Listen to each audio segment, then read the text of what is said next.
church right down the street from our house. There's people dead in there already. There's one dead out here. And there's so many that are gone. It hurts so much. Hello. Welcome to the mind of a mass murderer. Come join me today for part 2 as I take a deep dive into the dark, cold waters of the Sutherland Springs church shooter, Devin Patrick Kelley. On the last episode, I talked about his background, trying to get into his mind and find out what made him tick. What I discovered was that even though he came from a seemingly nice upper middle class family, he had problems socializing early on. He had problems with authority, violence, boundaries. He abused animals. He was a rapist. He abused women and children. He was a very angry and disturbed individual. And all of this led up to the massacre of 26 innocent victims, including one unborn child. 20 others were horribly injured. The whole town is still trying to recover from this loss, emotionally and physically. A few minutes after 11 a.m., Devin Patrick Kelley, on November 5th, 2017, arrived in his pearl white Ford SUV at the Baptist Church in Sutherland Springs. He parked close to the door of the church. About 11:20 a.m., Kelley stepped out of the SUV wearing black tactical gear, a ballistic vest, and a black face mask featuring a white skull, and wielding a Ruger AR-556 semi-automatic rifle. He approached the church from the right, opening fire on and killing 2 people outside the church and continuing to fire on the building itself. He then entered through the right side door where worshippers were attending regular Sunday service. Inside, he yelled, "Everybody die, motherfuckers!" as he proceeded up and down the aisle and shot at people in the pews. Police found 15 empty magazines capable of holding 30 rounds each. According to investigators, the shooting was captured on a camera set up at the back of the church to record regular services for uploading online. The footage shows Kelley methodically shooting the victims, pausing only to reload his rifle. As Kelley left the church, he was confronted and traded fire with Stephen Williford, a local resident and former NRA firearms instructor. That fateful day, Stephen Williford decided to stay at home from Sunday services and rest up. He was scheduled to be on call the upcoming week at San Antonio's University Hospital. He had drifted to sleep sometime around 11 a.m. when his oldest daughter, Stephanie, came into his bedroom and woke him up. She asked him if he heard gunfire. He did hear something, but to Williford it sounded like someone was tapping on the window. He looked outside but didn't see anyone and went to the living room. The sound was louder there. He realized it was definitely gunfire, but he couldn't tell where it was coming from. He grabbed one of his AR-15s. He loaded a handful of rounds into the magazine. Meanwhile, Stephanie had jumped into her car to drive around the block to investigate. The town itself is tiny, about 600 people, a blue-collar agricultural community. Stephanie returned a minute or so later. She told her father she had seen a man wearing black tactical gear at the Baptist church just down the street, about 150 yards away. Williford and his family know almost everyone who attends the church. Williford told another family member, Pam, that there was an active shooter at the church and asked her to stay put. The last thing he heard before hanging up was her pleading, "Don't go over there." He ran out the front door, down the street towards the church. He didn't even bother to put his shoes on. Stephanie tried to follow, but he turned and asked her to go back inside and load another magazine for him. He wanted to give her a task so she wouldn't leave the house. As he approached the old white chapel, he screamed as loud as he could, "Hey!" To this day, he wasn't sure why. He knows that giving away your position is foolish, tactically. But friends inside the church later told him that when the gunman heard Williford's cry, he stopped shooting and headed for the front door. Just as Williford reached the front yard of Fred and Kathleen Curnow, whose house faces the church entrance, a man wearing black body armor and a helmet with a visor emerged from the church. Williford scrambled behind the front tire of Fred's Dodge Ram. The gunman raised his pistol and fired 3 times. 1 bullet hit the truck. 1 hit the Dodge Challenger parked behind him. 1 hit the house. Williford propped up his AR-15 on the pickup's hood and peered through the sight. He could see a holographic red dot on the man's chest, and he fired twice. He wasn't sure that he hit him, though he was later told that the man had contusions on his chest and abdomen, consistent with being shot while wearing body armor. Regardless, the gunman stopped shooting and ran for the white Ford Explorer that was idling outside the chapel, roughly 20 yards from where Williford had positioned himself. As the shooter rounded the front of the Explorer, Williford noticed that the man's vest didn't cover the size of his torso. Williford fired twice more, striking the man once beneath the arm in an unprotected spot and once in the thigh. The man leaped into his vehicle, slammed the door, and fired twice through the driver's side window. Williford aimed for where he thought the target's head would be and pulled the trigger, shattering the driver's side window completely. The Explorer sped away, turning north onto FM 539, and Williford ran into the street and got off another shot, this time shattering the SUV's rear window. The vehicle roared out of view. For a moment it seemed that he had gotten away. Then he looked to his left and noticed a navy blue Dodge Ram stopped at a nearby crossroad. Johnny Langendorf, a 27-year-old who had driven down from Seguin, 30 minutes north that morning to visit his girlfriend, had arrived at an intersection across the street from the church just as the gunman walked out and began firing at Williford. Langendorf already dialed 911 when Williford, whom he'd never met, ran towards him barefoot and brandishing a warm AR-15. "That guy just shut up the church," Williford shouted. "We need to stop him." The next thing Williford remembers was hearing the sound of Langendorf's doors unlocking. He hopped into the truck and they sped after the Explorer. This is an audio clip of Johnny Langendorf explaining what happened next. I pulled up to the intersection. I just left the VP station, pulled up to the intersection, as I normally do, going back to her house. And right whenever I had pulled up, I saw the shooter coming out about where the cars were parked and the other gentleman coming from across the street. Both had weapons drawn, and in a matter of half a second, there was exchange of gunfire. It lasted just a few seconds, and the shooter got in his vehicle and took off, and the gentleman with the rifle came across the street, opened my door, and said he just shot up the church, and we got to chase him. And I said, "Let's go." And so then we didn't even stop at this intersection. We just buzzed right on through, and it got pretty fast. We were doing about 95, going down 539 to keep up with him and let dispatch know where he was going, because I didn't know if anyone had a clue or not of which direction he had gone. I know that all the police were coming to the church to help, but I wanted to pursue him to make sure he got caught. I had to make sure he was caught, and at one point the gentleman riding with me said, "You may have to use your truck to get him off the road," and there was no hesitation. It was do everything necessary to make sure that this guy stopped, because that's what you do. You chase the bad guy. As they closed in on the SUV, it swerved back and forth across both lanes and then abruptly careened off the road into a ditch. Langendorf pulled up 5 yards behind the Explorer. Williford clutched the AR-15 in his right hand. He only had 2 rounds remaining, and not enough to survive another shootout, and reached down to open the door with his left. Just as he was stepping out, the Explorer peeled off, plowing through a street sign on its way back to the road.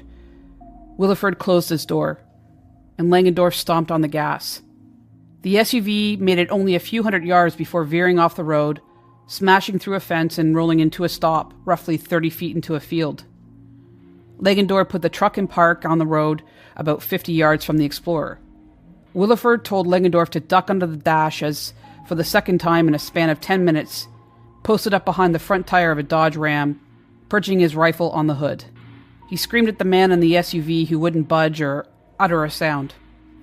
He's not sure how long he stayed there before hearing the voice of a police officer on a PA behind him. "Driver, put down your weapon and come out with your hands up," Williford remembers the officer saying. When the officer repeated himself, Williford laid his rifle on the hood and turned towards the squad car. "Not you!" the officer shouted. Soon other officers arrived. To Williford's recollection, there were a dozen at least from jurisdictions all over the area. Rather than assault the vehicle, they decided to dispatch a drone to inspect the SUV for any movement inside. An officer arrived with the drone nearly an hour later, and through its camera they could see that the gunman was dead in the driver's seat. Williford watched as the officers cautiously converged on the Explorer, until they were close enough to peer through the window. The fatal wound was a self-inflicted gunshot to the head. In the last minutes of his life, as Devin Patrick Kelley was tearing through the streets, he was on his cell phone, talking to his wife and his parents, telling that he was sorry for the horrible things that he had done, shortly after taking his own life. It's time to talk a little bit about the victims. The dead comprise of 10 women, 7 men, 7 girls and a boy and an unborn child. 23 died inside the church, 2 outside and 1 in the hospital, the oldest victim being 77 years and the youngest being 18 months, and of course the unborn child. One victim was the 14-year-old daughter of a church pastor, Frank Pomeroy, who was elsewhere the day of the attack. The visiting pastor, Brian Holcomb, died with 8 family members, including the unborn child. The injured victims were taken to Connolly Memorial Medical Center in Floresville University Hospital in San Antonio and Brooke Army Medical Center at Fort Sam Houston. Pastor Frank Pomeroy was out of town when the shooting occurred, but his daughter, 14-year-old Annabelle, was killed at the church. Her mother, Sherry Pomeroy, said the following. One thing that gives me a sliver of encouragement is the fact that Belle was surrounded yesterday by her church family that she loved fiercely. The shooter's grandmother-in-law, Lula White, was also killed. Jennifer Holcomb spent the better part of a decade trying to get pregnant. She finally did. But on November 5th, her fun-loving Noah Grace, her miracle baby, was slaughtered along with her husband Danny and 7 other relatives. Holcomb often stops mid-sentence, losing track of what she means to say. Her eyes look red. She's numb and exhausted like so many of the people here who talk about severe memory problems, insomnia, and feeling spacey. Here's a quote from Jennifer. "People said I talked to them and I can't remember conversations. It's like I live in waves of grief." But she said she could never be upset with Shields or even Kelley, the killer who did all of this. She still comes to church for Bible study and to visit. Quote, "We loved Michelle before this happened, and we still love her. I mean, she lost her mother and her best friend. Some Sutherland survivors say it's most difficult when they are alone, so Shields has made it her mission to be there for them.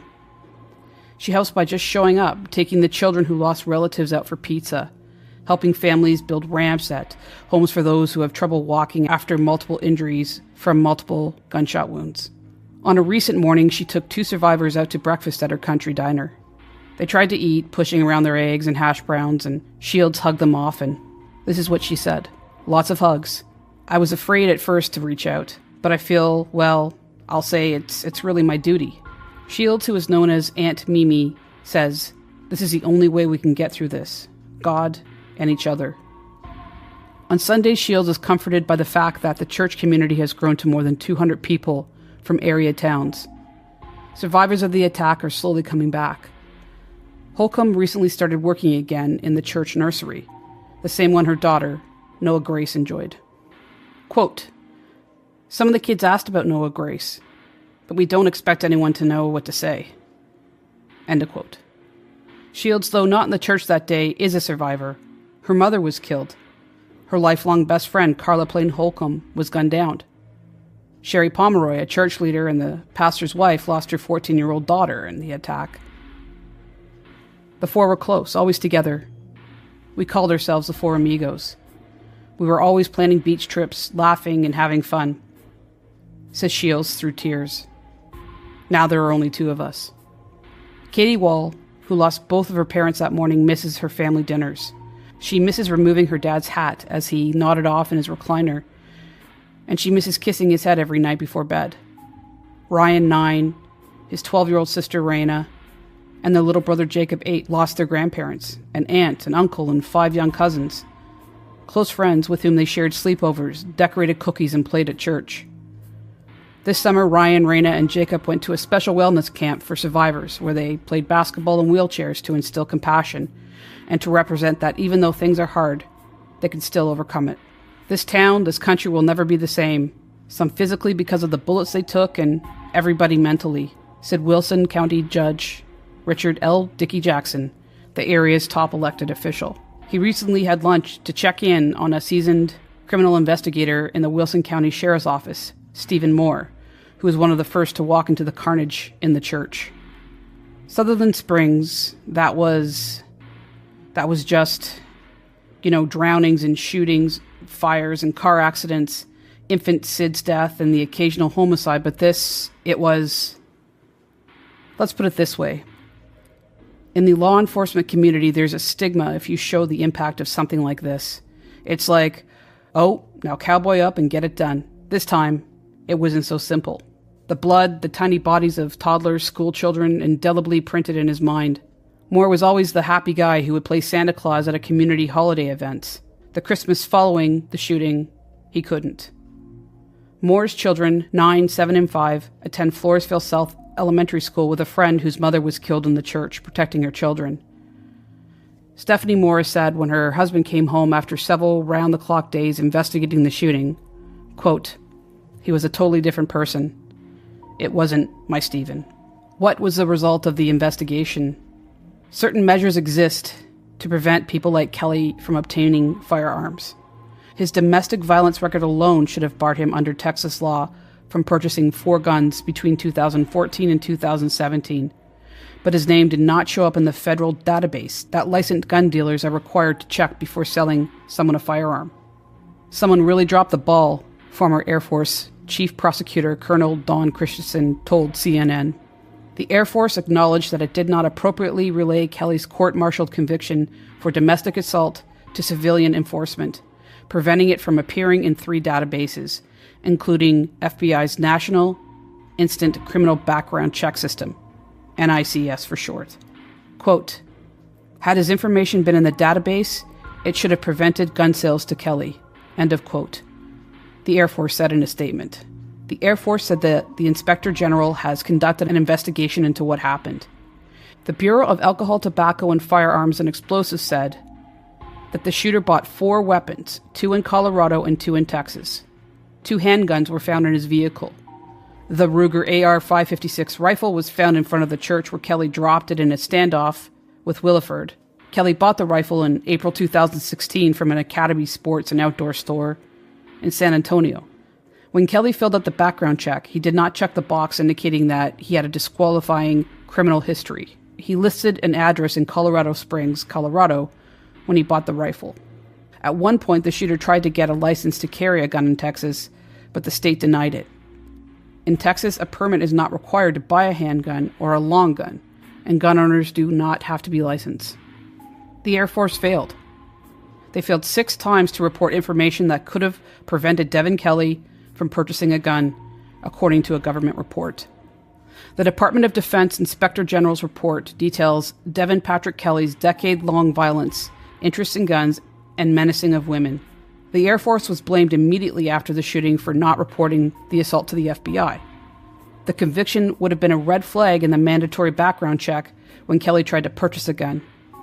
Air Force investigators who spoke to Kelley failed 4 separate times to fingerprint him and turn those prints over to the FBI.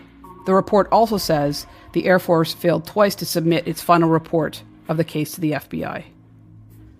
The Air Force stated that, quote, "Corrective action has already been taken. It has reviewed all cases since 1998 and, quote, all criminal history reporting requirements that would preclude someone from purchasing a firearm have been updated." End of quote. Gunmen in many American mass shootings have repeatedly been able to exploit loopholes or lapses in background checks.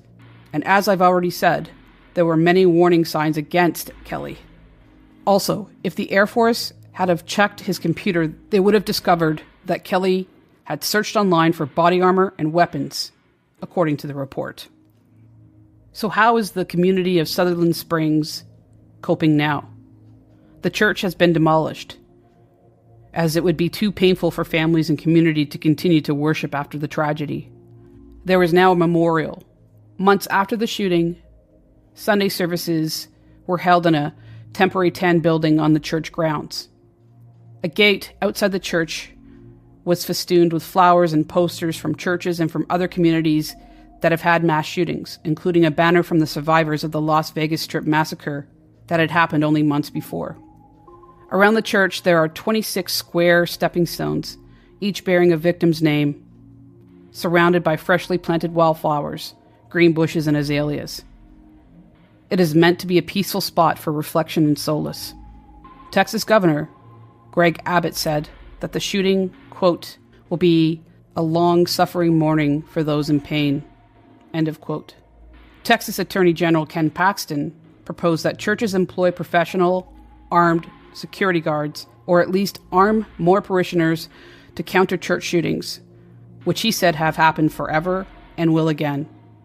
On November 15, 2017, the day that the 9 victims of the shooting were buried, Senator John Cornyn introduced the Fix NICS Act of 2017 to address deficiencies in the reporting process and impose severe penalties for the failure of agencies to report convictions.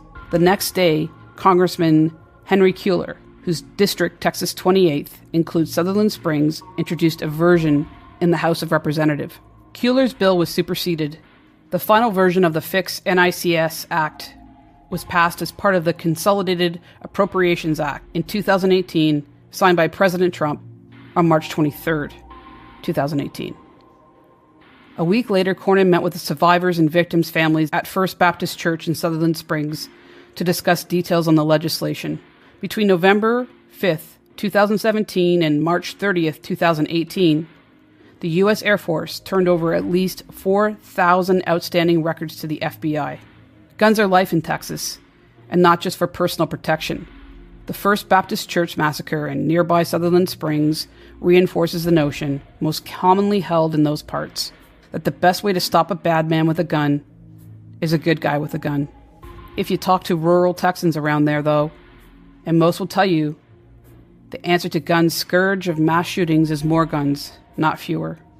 To me, that's like saying to stop obesity is to eat more food. If Stephen Williford hadn't been nearby with his own gun assault rifle, they say, the killer might have continued his deadly spree, and it would have been much, much worse. Many members of the community have stated, it's not just about laws. You're going to have to change the hearts of people, and only God can do that. Seeing what happened, I feel more strongly. We need to have more people in this country who use guns. President Trump in Japan at the time of the shooting said at a press conference in Tokyo that, I think that mental health is a problem here. Based on preliminary reports, this was a very deranged individual with a lot of problems over a very long period of time. We have a lot of mental health problems in our country, as do other countries, but this isn't a gun situation. We could go into this, but it's a little bit too soon to go into it. Fortunately, somebody else had a gun that was shooting in the opposite direction. Otherwise, it wouldn't have been as bad as it was. It would have been much worse. As you can hear, the president himself is part of the problem, targeting and blaming mental illness and encouraging more people to become armed. Texas is taking a stronger approach to protect their congregations through the use of armed security volunteers. Texas is one of several states that have passed laws to waive state requirements on armed security detail, training, licensing, and background checks, similar to houses of worship in the state of Texas. Bishop Darnell Dixon of Raleigh, North Carolina, believes the best way to protect his church is with armed defenders. They believe that the solution to preventing a future horrific tragedy such as this is to have armed guards and more guns in the hands of U.S. citizens. This message, I believe, says that what's outside the church is potentially dangerous and evil, and what's inside is pure and safe. This is a paranoid, us against them attitude that doesn't support what is being preached. But that's just my opinion. Thank you for joining in and listening. Please stay tuned for the next episode segment called Post Mortem, in which I go into more detail breaking down the type of shooting that this was. Before I end today's show, I want to thank those of you who have given me reviews on iTunes. Thank you to Tessa1109, Peaches1336, and Misty Rhodes. And if you like the show, maybe you could stop on over to iTunes and rate and review. I would really appreciate it, and it helps give me some exposure. I have a Facebook page, Mind of a Mass Murderer, and a Twitter page at Mass Murder Pod. And you can also find me on Instagram, Mind of a Mass Murderer. Please look out for each other, take care of yourselves, and take care of one another. The mind of a mass murderer. I'm trying not to get worried, but what will make somebody just switch up an innocent child to a savage killer? Evil lurks, feel the energy. What can make them just go on a killing spree? Let's take a dive in the dark, cold water, yeah, of the mind of a mass murderer.